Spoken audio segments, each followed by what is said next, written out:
Belgium পাটত আজি আৰু এযোৰ কাপোৰ কৰি আছো। কালাৰটো আপোনালোকে দেখিছে, ব্লেক কালাৰত কৰিছো। ময়ো আচলতে কি হৈছে, প্ৰায় বহু বছৰৰ মূৰত আকৌ হেণ্ড প্ৰিণ্টিঙৰ কাম কৰিছো। ইয়াৰ আগৰ ব্লগ এটাত কৈছিলো যে ছোৱালী দুজনী সৰু হৈ থকাৰ বাবে এই অঁকা কামবোৰৰ পৰা দূৰত আছিলো। বহু দিনৰ মূৰত কৰি আচলতে মাজৰ সময়খিনিত মোৰো অকমান খেলি মেলি নলগা নহয়, লাগিছিলে। মই আৰু এটা কথা আজি এই ভিডিঅ'টোৰ মাজত যিখিনি আমাৰ নতুনকে কৰি আছে তেওঁলোকক ক'ব বিচাৰিছো, কাৰণ যিসকল বহুত পুৰণা তেওঁলোকেতো জানে আৰু খুব ধুনীয়াকে কৰে, তেওঁলোকৰ বাবে একেবাৰেই নহয়। আৰু মোৰ ওচৰত যিখিনি শিকি আছে, যিখিনি ষ্টুডেণ্টে শিকি আছে, যিখিনি লেডিয়ে শিকি আছে, তেওঁলোকক ক্লাছত কওঁ যদিও আজি ভিডিঅ'টোত কৈছো। আমি যেতিয়া ডাৰ্ক কালাৰৰ কাপোৰত আমি ব্ৰাছেৰে কৰোঁ নতুবা আমি ষ্টেনচিলৰ কামেই কৰোঁ, তেতিয়া কি হয়, পটককে কালাৰটো নবহে। সেইকাৰণে মানে যদি আপুনি ডাইৰেক্ট ডাৰ্ক কালাৰৰ ওপৰত কালাৰ যিকোনো মাৰি দিয়ে তেতিয়াহ'লে কালাৰটো লাইট হয়, খুব এটা স্পষ্ট নহয়। সেইটো কাৰণে যেনেদৰে আমাৰ কি হয়, ঘৰত ৰং কৰিলে ৱালত পুটিন কাটেনে, ঠিক তেনেদৰে আপোনালোকে কি কৰিব লাগে, হোৱাইট আগতে মাৰি ল'ব লাগে। আচলতে মই এইটো চাওক হোৱাইটে কৰি আছো, কিন্তু এই ব্ৰাছডালত এই স্পঞ্জৰ টুকুৰাটোত কি হৈছে, অলৰেডি য়েলো কালাৰটো লাগি আছিলে কাৰণে হোৱাইটৰ লগত মিক্স হৈ পেলাই এনেদৰে য়েলো হৈছে। কিন্তু একো কথা নাই, কাৰণ এনেকে এই ব্ৰাছডালত কালাৰ লাগি প্ৰলেপবোৰ ডাঠ হৈ গৈছে। আৰু এতিয়া মই হোৱাইট কালাৰ যে মাৰি ললো, অলপ শুকাব দিলে ভাল, কিন্তু যিহেতু মই ভিডিঅ'টোত দেখাব বিচাৰিছো, সেয়েহে নুশুকাওতে মই আপোনালোকক দেখুৱাম।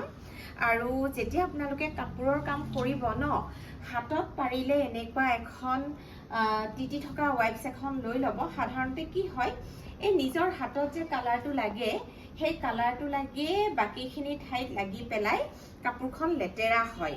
আচলতে যদিও বহুতে মানে এনেকুৱা ধৰণৰ মন্তব্য এটা দিয়ে, এই ষ্টেনচিল বিৰাট সহজ, চাপহে মাৰিব লাগে।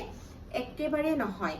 চব বিষয়তে আচলতে কিন্তু চৰ্চাৰ প্ৰয়োজন। যদিও এতিয়া মই কৰি থাকোতে বহুত সহজ যেন লাগিছে, ওচৰৰ পৰা দেখা, বহুত সহজ যেন লাগিছে, কিন্তু ইয়াতো কিছু নিয়ম আছে, বেলেঞ্চৰ কথা আছে। যদিহে আপোনাৰ এই ষ্টেনচিল পেপাৰখন শ্লিপ হয়, ফুলটো একেবাৰে বেয়াকে বহিব। আৰু আইডিয়াৰো দৰকাৰ হয়, আৰু কিমান পৰিমাণৰ ৰঙত আপুনি ইউজ কৰিব সেইবোৰ সকলো কথা থাকে। ইয়াৰ আগৰ ভিডিঅ'ত কৈছিলো চাগে। এই আগতেতো আমি স্পঞ্জ কাটি কৰিছিলো, কিন্তু আজিকালি এনেকুৱা ৰেডিমেড কিনিবলৈ পোৱা যায়, সুবিধা হয়। সেয়েহে মই এই কিনা স্পঞ্জেৰে কৰিছো। আচলতে কি হয়, বহুত টেপটেপিয়াকে ৰং ল'ব নালাগে, সেনেকে ল'লে বিয়লি যায়। গতিকে আপোনালোকে কাপোৰত ডাইৰেক্ট চাপটো মৰাৰ আগত এনেকুৱা চাইডত অলপ মাৰি ল'ব লাগে।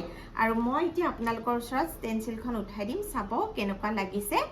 আৰু এই কাপোৰযোৰত মই ছানফ্লাৱাৰ কেইটা এনেদৰে ষ্টেনচিলত কৰিছো, আৰু এই পাত কেইটা মই ব্ৰাছৰ কাম কৰিছো, হাতেৰে আঁকি পেলাই কৰিছো। আৰু এটা টেকনিক আজি আপোনালোকক শিকাই দিওঁ। মোৰ হাতখন চাওক, মই যে কৈছিলো ৱাইপছ লগত ৰাখিব বুলি, তথাপিতো মোৰ হাতখনত কৰবাত কালাৰ লাগিছে, লাগি পেলাই ইয়াত অকণমান য়েলো কালাৰ লাগি গ'ল, দেখিছেনে? আপোনালোকে এনেকুৱা বজাৰত কিনিবলৈ পাব, অনলাইনো পাব। আপোনালোকৰ এইটো পিডিলাইটৰ ষ্টেন অফ হয়, ষ্টেন অফ, মই ওচৰৰ পৰা ধৰি দিছো চাওক। কোনো ধৰণৰ আকৌ প্ৰমোচনেল ভিডিঅ' নহয় দেই, আপোনালোকৰ সহায় হ'ব বুলিহে মই এনেকে দেখাইছো। আচলতে ইয়াত অকণমান পানী লগাই ল'ব লাগে, যিহেতু ৱাইপছটো তিতি আছিলে, মই তিতা ৱাইপছেৰে এনেকে কৰি দিছো। তাৰ পাছত এই ষ্টেন অফটো আপোনালোকে 2-3 টোপাল দি দিব। দিয়াৰ পাছত এনেদৰে জোৰে ঘঁহি দিব, চাব দাগটো একেবাৰে নাইকিয়া হৈ যাব। জনাসকলৰ বাবে নহয়, যিসকলে নাজানে তেওঁলোকৰ বাবে এই টেকনিকটো মই ক'লো। আৰু এইটো মানে কি, সাধাৰণতে কি হয়, ফেব্ৰিকটো কাপোৰত কৰা কালাৰ কাপোৰত লাগিলে কেতিয়াও নাযায়, কিন্তু এনেদৰে লগাৰ কিছু সময় পাছত যদি আপোনালোকে ষ্টেন অফেৰে এনেকে মচি দিয়ে, তেতিয়াহ'লে খুব ধুনীয়াকে গুচি যায়। আৰু যিসকলে ভিডিঅ'টো চাই আছে ছাবস্ক্ৰাইব কৰিব, লাইক কৰিব, ভাল লাগিলে শ্বেয়াৰ কৰিব। যিমান পাৰোঁ আপোনালোকৰ বাবে নতুন নতুন ভিডিঅ' আনি আছোঁ। এটা যে মই ব্ৰাছেৰে অঁকা বুলি কৈছোঁ, ইয়াৰ এটা টেকনিক কেতিয়াবা আঁকি দেখুৱাম বাৰু, কিন্তু অলৰেডি মই আঁকি শেষ কৰিলোঁ। ইয়াৰে কি কৰিলোঁ, আচলতে ষ্টেনচিলৰ পৰা আপুনি বিভিন্ন ষ্টেনচিলৰ পৰা ইটোৰ পৰা পাত, সিটোৰ পৰা ফুল আনি আপুনি ডিজাইন কৰিব পাৰিব। ব্ৰাছ টেকনিকৰ কাৰণে অৱশ্যে অকণমান আইডিয়া লাগে, আঁকিবৰ কাৰণে অকণমান বেলেঞ্চৰ দৰকাৰ হয়। এই ষ্টেনচিলখনৰ পৰা মই পাতটো এনেদৰে লৈছিলোঁ। ব্ৰাছেৰে মই আচলতে পাতটোৰ বাউণ্ডাৰীখিনিহে এই ষ্টেনচিলৰ পৰা কৰিছোঁ। বাউণ্ডাৰীখিনি কৰি এই পাতটোত প্ৰথমতে মই গোটেই পাতখিনি হোৱাইট কালাৰেৰে ভৰাই লৈছোঁ। ভৰাই লৈ উঠি আকৌ গ্ৰীণ আৰু হোৱাইটৰ শ্বেডিং কৰিছোঁ। কাপোৰযোৰ সম্পূৰ্ণ হ'লে বাৰু দেখুৱাম, কেনেকুৱা লাগিছে আপোনালোকে মাত্ৰ কমেণ্টত জনাব।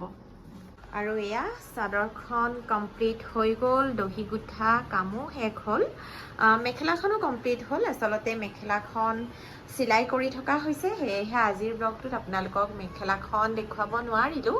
আৰু চাওকচোন কমপ্লিট হোৱাৰ পিছত কেনেকুৱা লাগিছে। মোৰতো বাৰু ভালেই লাগিছে, আপোনালোকৰ কেনেকুৱা লাগিছে এবাৰ জনাবচোন। আৰু আচলতে ব্লেকত য়েল্লো আৰু গ্ৰীণৰ কম্বিনেশ্যনটো বিৰাটেই ধুনীয়া লাগে বুলি মই ভাবিছিলোঁ, কিন্তু কৰাৰ পাছতহে গম পাইছোঁ আচলতে সঁচাকৈ বিৰাট ধুনীয়া লাগিছে।